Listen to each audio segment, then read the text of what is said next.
Welcome to Hack Chat Live. Listen, today's going to be an epic day. We start off with this guy, Stok Fredrick. Then we have Jason Haddix. Then we have Chris Cochran. And then we have Noid. Listen, we're taking questions on all platforms. We're streaming live. We're streaming live on all platforms. I have the chat window up here. I know there's going to be a ton of questions, but let's get into it. You know, I had to get ready because I had to drink my cold brew, the Stok cold brew. Stok Fredrick, how are you, sir? I'm having a good time. Thanks for having me on this FOMO edition of Hacker Summer Camp. Yes, definitely. sir. I'm feeling it. I'm feeling it, dude. I was supposed to be at Black Hat. I got sick on Saturday. You know, Sunday I felt even worse. Got a COVID test. It was negative, thank God. But I did have the flu. I felt better on Tuesday, but because of the climate we're in, I still have a cough. It's not a good look, so I had to pass up last minute. I know you were saying next year you're going to DEF CON. Is there any other cons you're going to go to before, you know, next year's Black Hat DEF CON? I have no idea. I would love to say all of them. But the situation as it is, and I mean, Swedes are currently not even allowed to travel to the US, so that's a limitation. And the state that the world is in at the moment, I'm going to stick to European conferences. I'm going to talk at a few of them and have a good time. But if things open up, you mean me, big fan of live hacking events that HackerOne and all these others do, together with conferences. If that happens, I'm all aboard. Because I'm not really, I tweeted this the other day, I'm not really missing Vegas, but I miss my friends. So any place I could go would be awesome, You've been doing some amazing things. I love your Thursdays after hours where you DJ with your friends and you have a good time. How has COVID impacted you in terms of your hacking? You're a very social creature. Yeah. How has it impacted you over the last year? One has simply learned how to live on the internet. No, seriously, more or less. Well, in the beginning, you know, I used to, in the beginning of 2020, I used to do a lot of live streaming together with Nahamsek, and we did a lot of fun stuff, and virtual conferences wasn't really a thing. Then it became like a thing that everybody does a virtual conference, and then everybody got tired of virtual conferences. And now we were just missing friends and want to drink beer and do whatever. But COVID in general hasn't really affected me that much. I live in Scandinavia, in Sweden. It isn't that terrible here. You know, we don't have massive lockdowns. I still have the possibility to travel to my studio and do my the stuff that I do. But I miss people, and I miss just talking to. The thing is that most of my friends aren't hackers. So the conversations related to security and hacking stuff doesn't happen with my friends. So I kind of need my hacker fam to do that. And that's why I love going to conferences, meetup and stuff, because then you're sitting there, blah, blah, blah, and somebody just ends that sentence because they are, you know, they're interested in the same thing as you. If people don't know what you're talking about, like, hey, did you check out the latest Petit Potem thingy or Print a Nightmare? And if your friends aren't in InfoSec, they're gonna be what? Who? Printer what? So I miss conferences. Let's go in. I was sent a picture of today's keynote at Black Hat, and I was like shocked. Check out this picture. Hasn't been seen before. But it's amazing, and let's talk about it. I'm ready. Look at that keynote. It is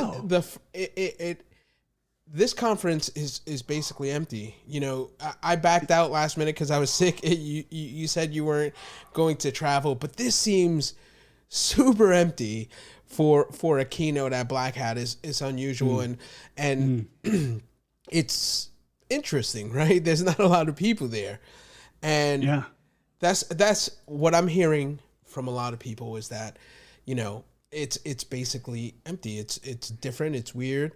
We had people yesterday that were on the live stream saying the same thing. It's not normal, and it's not going to be normal. But my prediction, And I'm letting everyone know, I think RSA is going to be the first conference next year that's going to feel a little bit like it's going to be normal. Hopefully we could get all That's this March, COVID right? down. Yeah, March.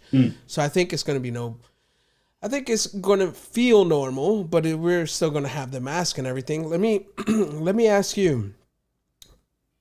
Now, a lot of people that are watching here, and we're starting to get questions already, but a lot of people that have followed you over the years know your story.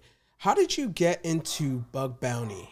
The people that are watching this that do not know your background.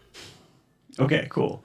I got into bug bounties because I had some friends that did that kind of stuff. I traveled to DEF CON in 2017 and more or less social engineer myself in to be a part of this live hacking event that HackerOne had. I didn't hack at that time, but a free bar is a free bar, and Yes, don't hate sir. the player, don't hate the player, hate the game. So I wanted to be a part of that, and then I saw all these dudes sitting around with awesome laptops with stickers on them, and they were hacking away, and I'm like, ooh, that seems like my crowd. How can I be a part of that? And they said, okay, we got this blah, blah, blah target. And if you find a bug, you'll get paid anything from $500 to, I don't know, $10,000 at the time. And I'm like, ooh, that could pay me for my whole trip. So if I would just, so I started to poke at it for the fun of it. And I kind of, I've been in the IT industry for the last 25 years, and I've been working in the offensive security field. So for me, it was a kind of natural thing. But you couldn't do your normal kind of pen testing, following a methodology kind of stuff, because these targets are heavily hardened and they are battle hardened, and they've been tried all over again. So you needed to think extremely creative with it. And so I just started to think about really creative things to do things to make them break. Get into the head of the developer, so to say, and find the things that could be extremely valuable. I always went for impact, or like the more impact, the better. And you kind of need to understand certain things are more impact for different companies. Let's say Uber, for instance. For them, PII information that would be leaked about their riders or people or their drivers, that would be extremely sensitive. That would be a bad thing for them. For another company, leaking that kind of stuff maybe wasn't that important. So you kind of need to get in the head of the organization as well to understand what they value.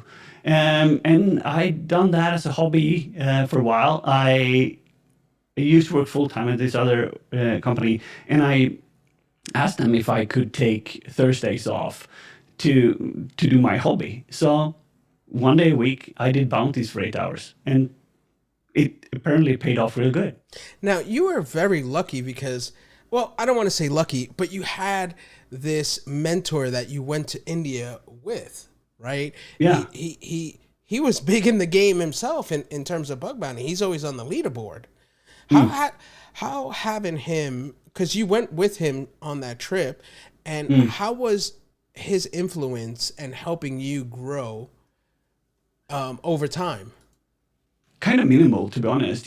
France is a friend of mine, but he has never taught me anything. That's not the thing. We discuss things and we have conversations and fun stuff, but we don't we never hack together. We don't do that kind of stuff. When we spend time together, we have fun. We talk about different interesting things that we like about security. Same thing goes for Jobert, which is the founder hack one. He's a good friend of mine as well. We don't really talk about technical bug stuff. That's things that I do on my own, doing all these hours, just keep looking through, reading write-ups and reports and poking at stuff on Twitter, because I'm that kind of person that needs to study things on my own. I'm very, very bad at reading books, and I just like to do practical stuff. So I need to poke at things until they break. And when they eventually break, I learn shit. So yeah. So people that are getting into the game, and we're getting some comments here, some feedback. They love your glasses. I know. Awesome. They're saying, yes, thank you, Christopher Frazier. I do feel better today, better than yesterday, but not as good as tomorrow. So the people that are getting into the game, into the bug bounty game, what would you recommend for them to sometimes people say it's a steep curve, but the way I look at it, if you chip away at it every day, or like you did once a week, it will help you out. So Yeah. what would you recommend? I would say stay away for the well-traveled path. Is if everybody on Twitter shares some kind of automation or like nuclei templates or automation scanner stuff or XXS payloads, just learn how XXSs actually work or understand how things work and then think creatively. Try to, I mean, seriously, read the documentation. If you read the documentation, the secrets is in there. Find a program, see what they do, dig deep, and don't just go on the surface. Find something, fall in love with it, and what's eventually, it's like, I said this before, but if you watch the TV series and you watch the pilot, that's kind of the same experience you're going to have when you look at the program for the first time. You'll see, am I interested in this? Is this a kind of application that I'm going to be willing to invest time in? You can decide there. Or maybe you can just watch a couple of episodes and see if you're down to it. But after a while, the longer time you spend on the target, the more you're going to recognize stuff. And you're going to find that weird stuff that's down below the surface. So I would say anyone that's interested to getting started in this, make sure you have your like basic pen testing kind of stuff down, that you understand how things work. At least you need to know, you don't need to code, but you need to understand how web applications work with front ends and back ends. And you need to have a proxy like Burp or SAP or something. And you need to be able to at least know some basics around application design. If you have that, you will look for the anomalies, the weird things, and see what is the developer thinking about when they built this and how can you break it? What did they think about? You once the video that you created, it went like viral. It has so many hits. It's like the top 10 things to know about bug bounty. Was that it? That's the first time I really looked into bug bounty. I was always, I knew about it, but you made it seem like, hey, everyone could do this on your spare time. If you're a hacker or you love tinkering, you can do this on the weekends and make a little bit extra cash. You say, or you preach sometimes, to get good at one thing, really good, and become an expert in that thing. What was that for you? For me, it was sticking to one bug. Like I really, and just staying and doing that kind of thing. Which bug and then, was it? For me, first it was race conditions because nobody was looking for race conditions really, and I was trying to find these anomalies. Like if I'm going to compete against all these hackers, I might just look at something that not a lot of people look at. So that for me was race conditions. Then eventually that moved over to XML injections, which is something that I still love to do.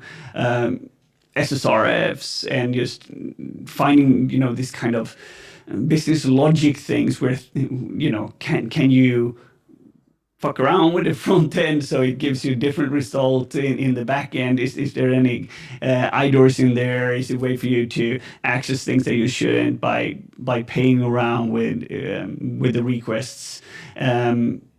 Adding match and replace rules to Burp. Like if you're a normal user and you see in the response that it comes back and says, okay, normal user, you change that to admin in the response, can you get some more stuff in the web interface that you weren't supposed to see, that you can play around with? And maybe the developers didn't think about that, so you can find some hidden XXS in there or something.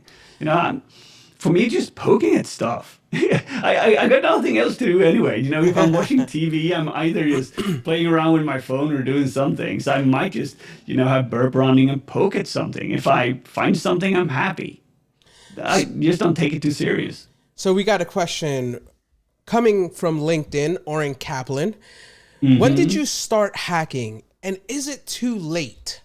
It's never too late to start hacking. I agree. It's never too late. I started hacking like I never hacked web before 2018, and I'm serious about that. I've never done that.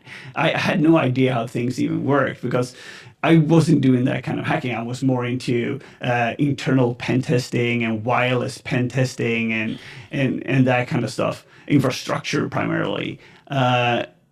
So when I realized that you're able to poke around at web, there were so many resources out there. There's so many free trainings now. You have Hack the Box, you have the Try Hack Me, you have Portswigger's Web Academy. There's a plethora of information that you can't get if you're studying to be, let's say, a computer science major. And it is free, more or less. So anyone can do it. It's like your dedication, that's the limitation. We have another question for Stok. You are a big advocate for taking time for life. What are some of the signs that you see in yourself that indicate that you need to take some time off? Ooh, that's a good question. When things I do start to feel like work, then and I know we can't live this whole idea life or a fairy tale life where some days are just going to be work. That's the way it's going to be. But for me, I diverse things. I always have something going on. It's a different kind of projects. So if it's not hacking, then it's content creation, and then it's video or writing stuff, or creating stickers, designing glasses, having a fashion brand, running a fashion store, having this place, skateboarding, DJing. And just spending time with my friends. All these things are things that I do because they to be all Marie about it, they spark joy. I love doing them, but if I do one thing too long, it will get boring. And as soon as I get that feeling that this isn't fun anymore, I need to move on and do something else for a while until that interest sparks again, and then I'll go back and follow up with it. It's funny, if you want to see how to have fun, go follow Fredrick on Instagram. You have the most amazing Instagram ever. Like, I think it was 2 weeks ago, you were doing something with a window and you were repainting a window, and I was like, man. Then I think another story, I seen you in your garden and you was educating people about the mushrooms and cutting it up. Another time you're a chef. Another time I seen you riding a skateboard. It's like, you like that Dos Equis commercial, the most interesting man. Very extremely interesting guy. Yeah. No, I get that, but it's probably because I get so bored easily, right? So I do stuff, and I'm not never typical. So Yes. I mean, so I get bored easily, and I find passion projects to fall in love with. I don't complete all of them, but I love learning new stuff, and that's what I do. And sometimes I share it. I share like a tiny bit of the things that I do. It's very, very little that people actually see. But sometimes I remember, like, oh yeah, maybe I should do a story about this. Like right now, maybe I should do a story about this. Yeah. Interesting. I'm actually talking to Marco here, so I better do that. Yes, you're also a fashionista. You have your own store, clothing store. We're live. Doing it for the gram. For the gram. So you have your own store.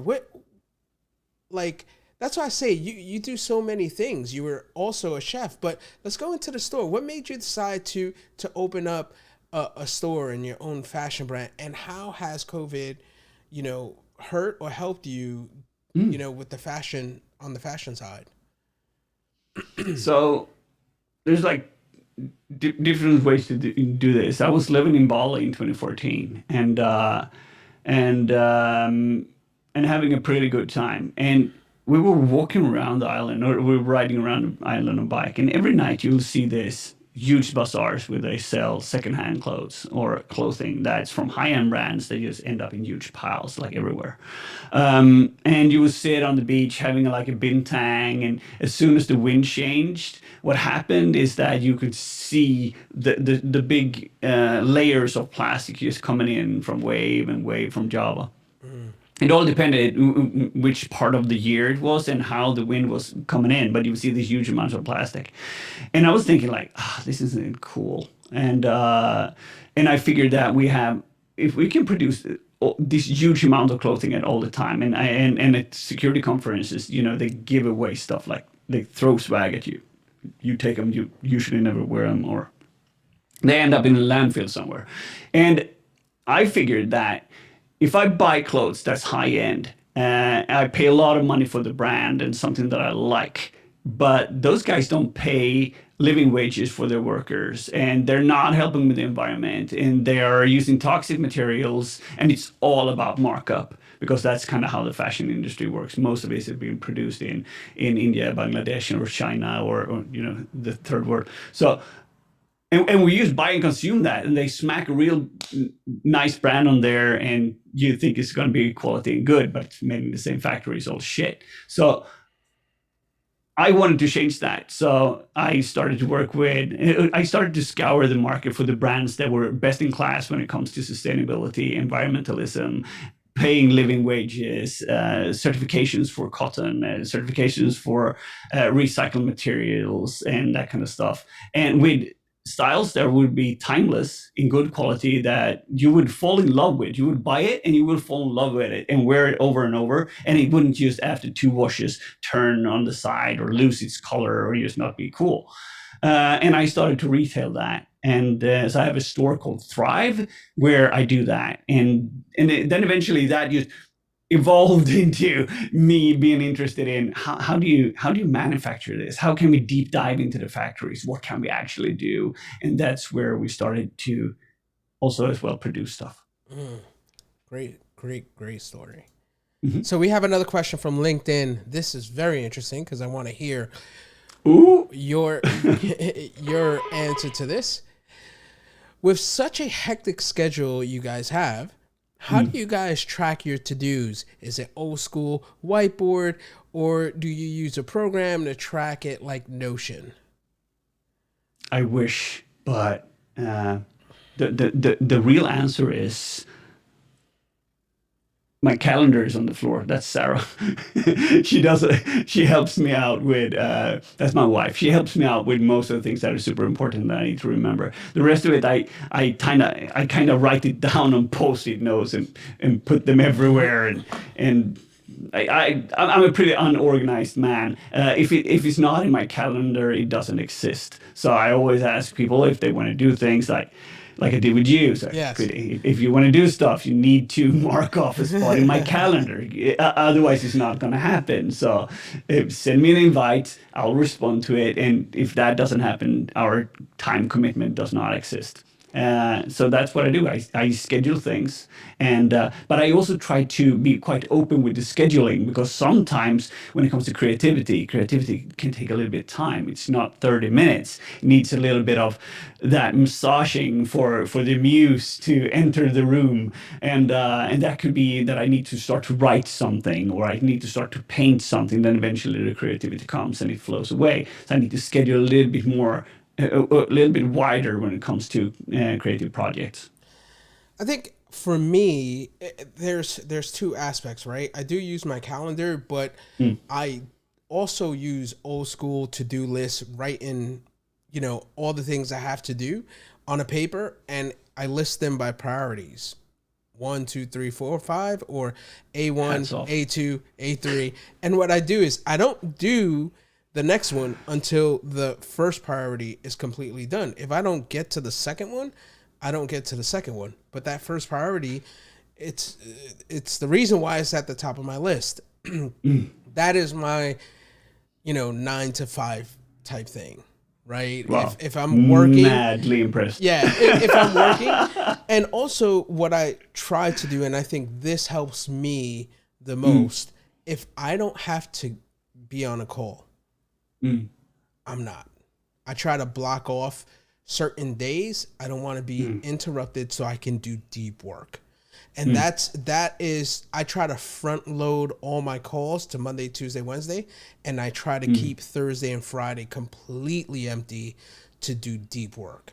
And that to me is my trick. I rather, hey, if there's like issues like that are going to come up or things that I need to tackle, give it to me in the beginning of my week so I could complete it within that week.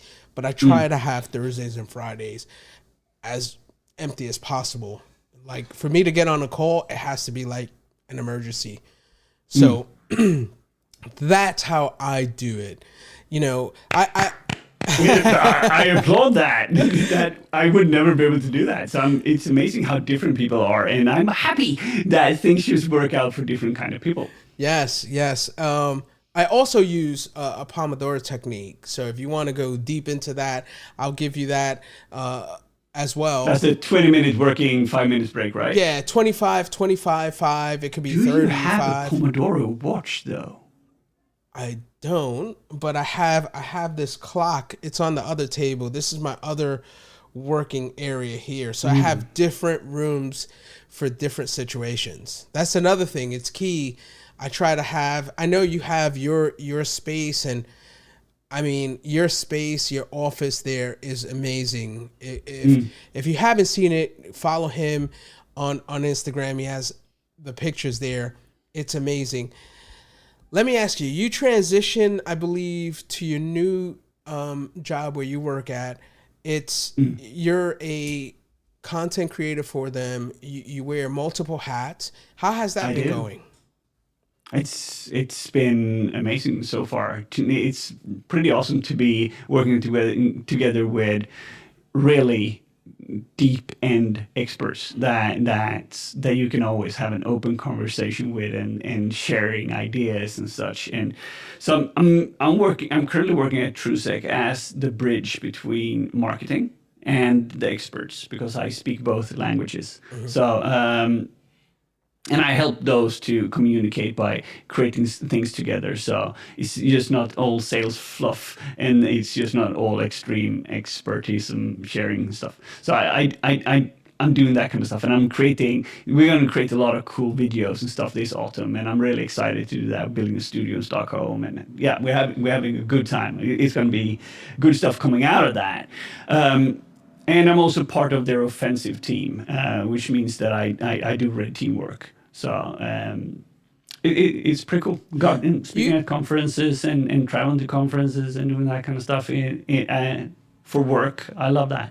You do podcasting as well? Because I see when there's a hot topic that comes out, you guys have put out amazing reports on the latest and greatest, either Vaughn or Kaseya, I believe. You guys put something out. You do the podcasting as well for them? We're going to start doing that even more. Yeah. But that's something that we're going to be organizing for this autumn. Everything happens this autumn. That's how it is. Yeah. Well, the other thing I wanted to say is, like, with the company you're in, and we kind of tackled this when you was on season 2 of Hack Chat. Yeah. Yes. You know, I didn't know of the company that you work for until you started there, right? And it feels like now they grew over the time when you started till now, right? Yeah, we onboarded so many people, man. It's awesome. It's awesome. And have they been growing? Because I feel like since you've been there, the popularity and the visibility of the company is way bigger, right?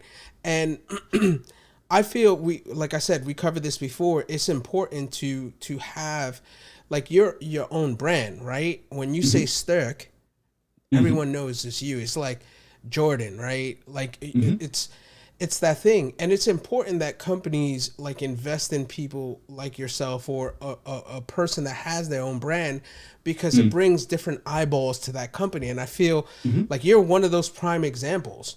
Right. And the thing that you said, you love where you work at. I think you tweeted the other day when you was like, look, you know, it's not like I have things that, you know, I have to do. It's like they allow me to be a creative. How do you feel? How do you get to that point where, you know, because other companies, it's like, oh, you got to do 1, 2, 3, 4, 5. And it seems like they allow you to do you, It's just not me. It's the whole culture at TrueSec works that way. And I'm in no, I might just be a speck of the part why the popularity rose and the things that I do. Of course, I helped out with marketing and that kind of stuff. But the reason why it blew up is that because we do serious incident response. There's no joke about the serious around that.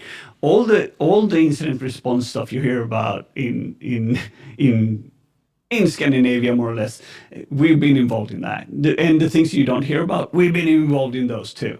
So it's really interesting to see how that works. But the concept around TrueSec primarily, and this is not supposed to be like a company pitch, but the idea is that hire great people and they just get the hell out of the way. Yeah. That's kind of the whole mentality. They attract people, make sure they're comfortable at home, feel good, and then leave them space to grow, evolve, and create stuff. Whatever you're interested in and passionate about, then they'll facilitate that for you, so you can get the space to do the things that you want to do. Because if you do that, great things are going to happen. I completely agree with you. Like at Sentinel One, shout out to Migo, my boss. He's an amazing individual. And our team is like that. We're all creative. It feels like, he buys us the canvas that is empty, and we get to paint our pictures like Picasso. Shout out to Phil Stokes, a Mac expert. He comes out with all the cool stuff. He finds the coolest things. And then, we have Jags as well. He does a lot of the APTs. And then we have Jim Walter. He does the ransomware. And everyone has their own niche. And we're all creating beautiful work because we're allowed to say, go ahead and play. Go and find something. And it's very, very important, especially when you're talking with really serious tech people, because it needs to be, because this is a industry that is extremely prone to burnouts. And people needs to have space to be able to create stuff, because you don't burn out when you kind of doing things that you love. But you need somebody, when they see that you're working too much, that's going to tell you okay, you need to take a break now. You need to take some personal time off. You need to get out of it. And that's super hard. I didn't want to have a summer break this year, but I knew that I had to, because it's going to be a hectic autumn. So I've had 5 weeks off now where I'm just recouping and just being outside, skateboarding, all that. And now my fingers are itching. I want to break stuff. I want to create stuff. So I'm really happy to be back at work. It's so important, that break, right? It was. Did they tell you to take a break, or you decided to take a break? No. That's awesome. Sometimes there's so many things going on. It's hard to say, hey, I'm going to take a break. And there's so many things that you want to do. That usually never happens, though, because you're finding something new and you're pushing it forward. And then you realize, if I take a break now, I'm just going to pile up my shit later on. But this is going to sound extremely weird for an American like yourself, but I strongly believe that you need to at least 3 weeks as a combined personal time off, when you turn off the phone and all that stuff, for your brain to be totally relaxed. After that, you will eventually start to getting back to things again. But if it's just 2 weeks, that's not long enough for you to go into that state where you're not thinking about work. Otherwise it's just going to be at the back of your head. So in Sweden, a combined 4 weeks during the summer is more or less mandatory. We have a question from LinkedIn by Santhosh Pai. Can a person get into cybersecurity without any certification? For sure. Absolutely. And 100%. I agree. Now let's flip that. If somebody wanted to get into it and they ask, what cert would you recommend them, if any? OSCP, for sure. That's exactly what I would say. OSCP is, because it's a known standard qualifier. It's like ethical hacker. It's like, and so that's kind of the one that you need to have, depending on what you're going to do, because then you learn the methodology of being a pen tester. That makes you think in a certain way, and that's just your entry level. You can spend a couple of years in being a computer science major and still don't know shit. Yeah. Because that's the thing. This industry changes all the time. If you are driven by passion and interested in this, you can learn everything that you have to do that you want to do for free. You don't have to do that because in the end, people are going to ask you. Of course, that certification is a great way for you to get past HR. But the truth is that focus on networking. Try to go to conferences, meet people, talk about stuff because people want to hire people they like. And if you and people want to hire people that are like them. So if you are interested, you know a lot of stuff, you have conversations with people that are recruiters or work at a company, and they see your blog posts, they see your public write-ups, they see the things that you do the videos that you create, for instance, then they might say, I like that person. I want him to be on my team. And that's kind of how it works. It doesn't matter if you have any certifications. That's good for you. But the ones that say that you have them, they're gatekeepers. Man, that you hit the nail on the head. Because at the end of the day, that's how I pick jobs as well as I get offers, right? I have a network because I always go to conferences, meet different people, but I don't move to another company unless I know someone that works there because I want to know how the culture is inside, right? It could be shiny, but maybe when you work there, it's not that good. And that's what happened at Sentinel One. I had a friend that reached out to me and said, "Hey, you're still at Intel? Hey, why don't you maybe go and take a look at this opportunity?" And I did, and I had long conversations with him and asked him questions that were important to me, and I was like, man, this seems like the opportunity that I was looking for, and this is why we have Hack Chat, right? Yes, so for sure. It's good, and I'm happy, But that brings us back to FOMO, because the thing with going to conferences is meeting your friends. I don't miss Vegas. I miss my friends. Yes. I miss hanging out with people. I miss creating new connections, standing in a bar, getting half smashed, talking about things that I love to do with people that love to do the same thing. And then you hook up on Twitter, and then you have a good time, and you'll keep on communicating. For me personally, I would recommend anyone that want to break into this space is to okay, it's harder now because we've got COVID. But as soon as COVID is over, go to all these nice local OWASP chapters. Go hang out with people that do the same thing that you do. Try to find Facebook groups with people that are interested in the same thing that you do. And then go to conferences. There's a lot of conferences in Europe. There's a lot of conferences in the US. If you're India, you got Nalcon and besides Ahmedabad and Delhi and all that stuff. It's things all over that you can go and visit and have a good time. I completely agree, and that's what I miss, the hallway cons, those chats. I was discussing this yesterday on with Andre Hall. The best thing about going to these conferences is when you have a conversation and you have those aha moments. Hey, I was working on a problem, and then someone else says, "Hey, did you take a look at this?" And those aha moments, you're not going to get in your house. You're going to be in front of someone talking. Yeah. And that's what I miss this week. Like from Tuesday to like Sunday through DEF CON, I'm either at a lunch or a dinner with a fellow researcher, having those conversations that make your head spin. And that person knows somebody else, and they're like, hey, these guys are over there. Should we hook up with them? Yeah, for sure. Let's meet at blah blah blah. And then you will end up there, and then you will expand more people into your space, and you will know people. And if you're smart enough, you will contact those people later and say, I had such a great time. Love the things that we talked about. I have this thing that I've been working on.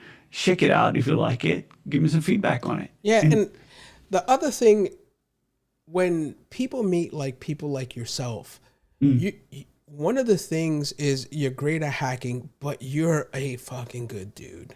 You're just that type of guy. I say that because I'm a hubris. Of course. So I say of course. I'm a good dude. But you're like a genuinely good dude. You before COVID, it was we give hugs out here. That's how we give.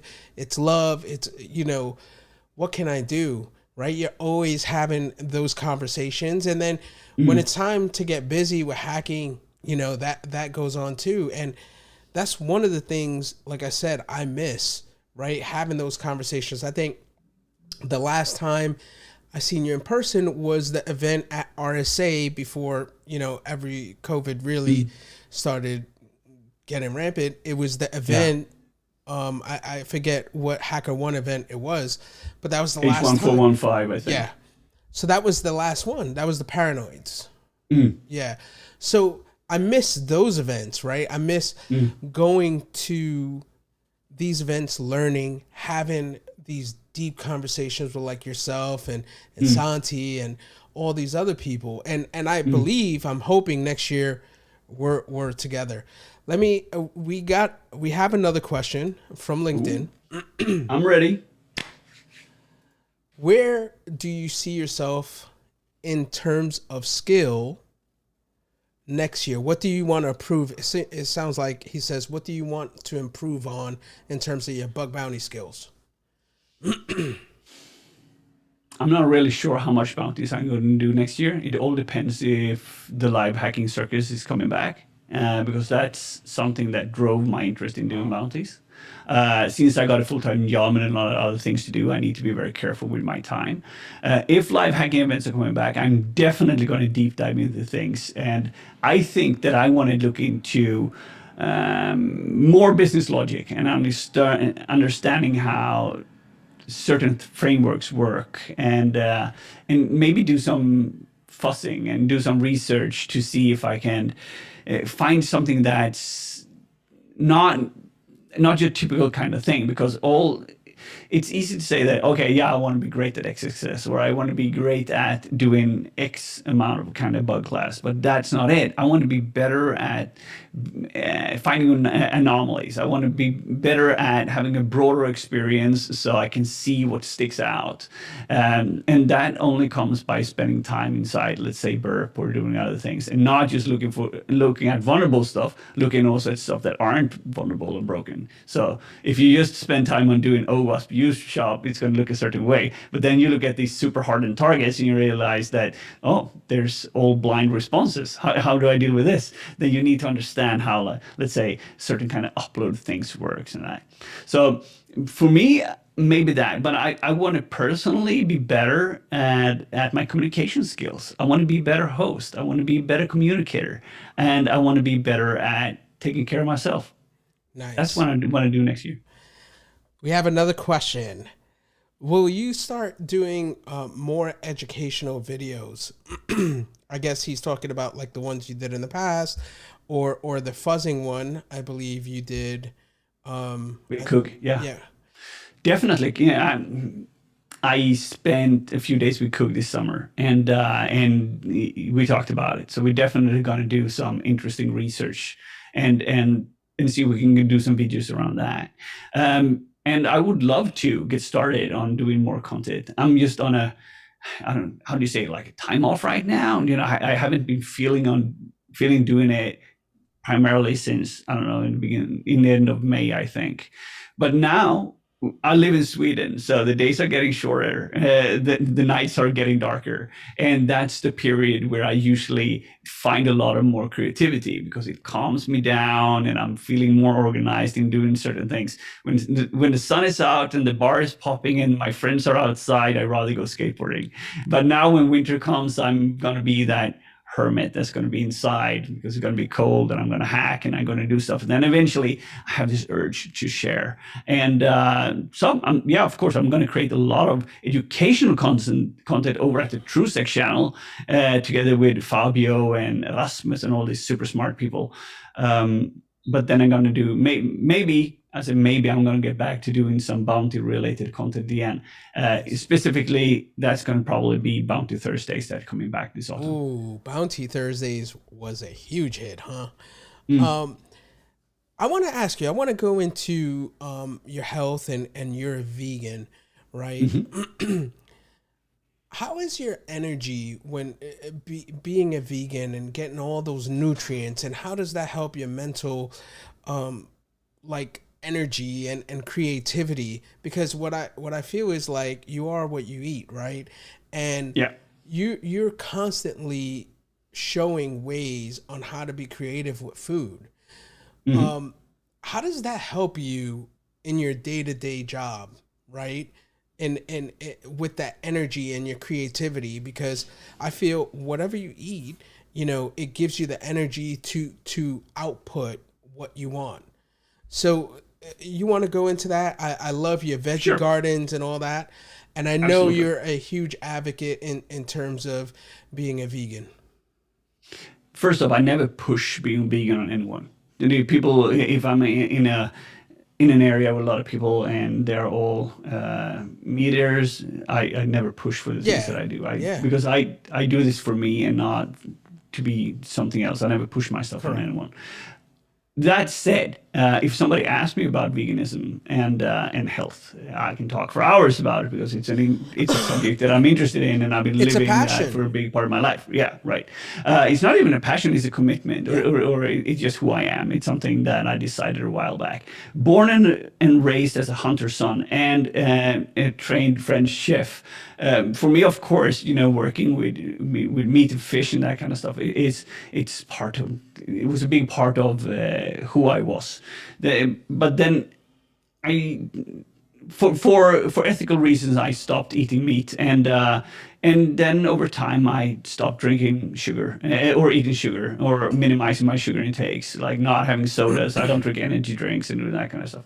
And I realized that it made myself having a little bit of a clearer presence towards things.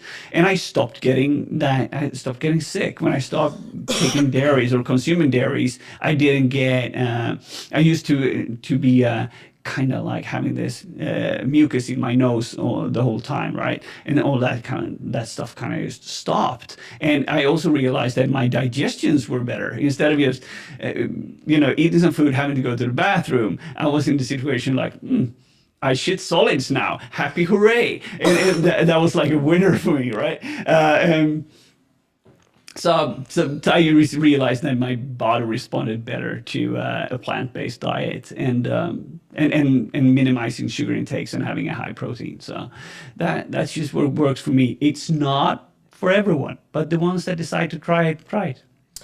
I Our last conversation, I was telling you, I went vegan for 68 days. It was more of a thank you, a commitment that I had. I don't want to get into it, but it was just a thank you and appreciation.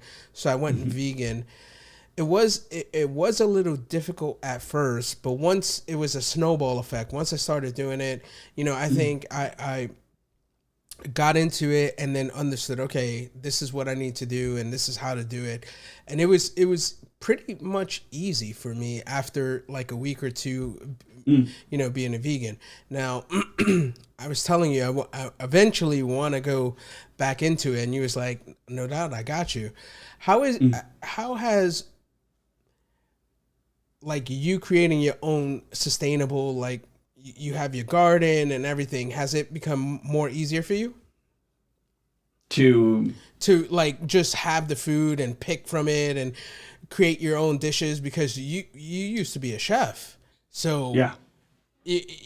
some of the dishes I'm like, Isn't wow. that every chef's dream, though, to have your own organic garden nearby with all the herbs and things you grow, and you just pick that fresh produce and getting that early primörer is what we say in Sweden, but the early, the tiny small ones, the best ones that are full with taste, and that's just awesome. Or growing your tomatoes that when you pop them in your mouth, it's like an explosion of taste all over. And you pick the strains that you love and you cater for them, you nurture them. Well, I think everybody that's interested in food, or at least in some ways a foodie, can relate to that aspect of life. And for me, that was an important thing. And doing that in a sustainable way, where nothing goes to waste. Like I have multiple composts going, and I work with how we take care of our produce and of course, when the season is over, I live in Sweden. It's pitch dark most of the years. I need to go to the store. But during the summer seasons, when I have the possibility to grow my own stuff, that just, once again, like I said, it sparks joy. It gives me happiness, and that's Yeah. why I do it. I think this conversation was so important because, a lot of times there's life outside of InfoSec, right? And for me, like yeah, yeah. Everybody, it feels like we've been working the last year for 10 hours, 12 hours a day. But what I'm saying is, like, there's so many interesting things to do.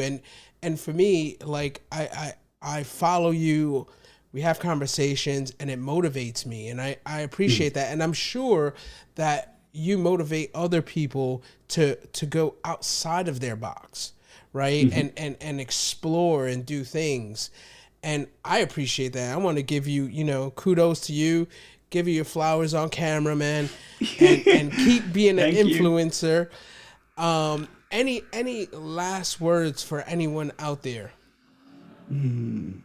Yeah, for sure. I would say, whenever you feel stuck, take a step back and take a couple of breaths and see if you can find a way out. If there's always something that's going to be better for you. If you feel that the world is falling down and everything is just doesn't work out for you and you're depressed or you're sad, don't take that easy. Get professional help, sort that things out, and start taking care of yourself. Even though if we take let's say that recognition were on the table, but we're taking that out now. We have one life here. Okay. So if you have one life to live, try to live that for you in a way where you experience happiness as much as you can. And it's not always easy. It's a struggle. I deal with mental health issues as well. That's why I need to optimize my life in a way where I have more happiness in my life. And my last takeaway is that knowledge is free, so stay curious. Oh, I'm going to say thank you. I'm going to channel my inner Stok. Hold on. Channeling my inner Stok here, sir. I was looking for my other glasses. Where are they? Thank you so much. Over there. Come on, you got to go get them. Everybody knows you. Go get them.